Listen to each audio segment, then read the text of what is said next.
Welcome to Next Service Desk Support. In this video, we're going to show you how to grant permissions to your mailbox using NHS Mail. Log into NHS Mail using your username and password and then press Login when you've done that.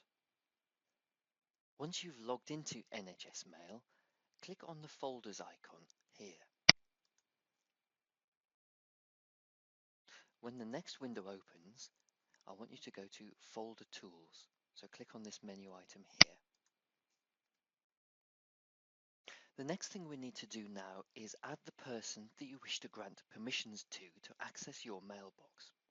So click on the Add button here and type in the first name and last name of the person that you want to give those permissions to. So type that in and click on Search.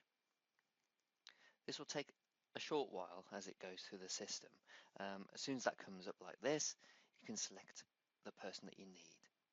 So choose the top one there, click OK, and then it brings up this box here where you can add the permissions to your inbox. At the moment, as you can see, it says none. So click on the down arrow here and give them which permission you want them to have. Obviously, if it's editor, they can read, create and modify items on your behalf. Or if you just want them to be able to read your emails, that's fine. So for this one, we'll just give them read-only access. When you're happy with that, click on OK at the bottom.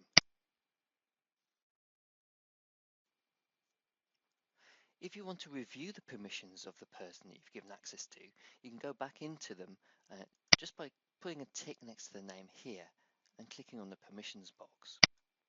When we go there, it brings back this window here.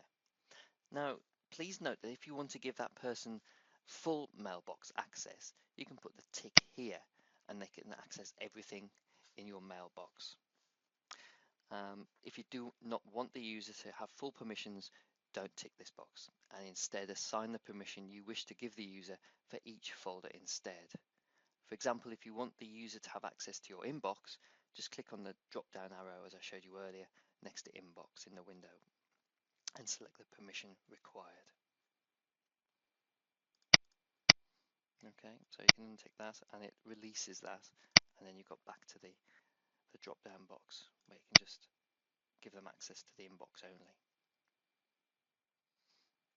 When you click on allow full mailbox access, it gives them access to everything.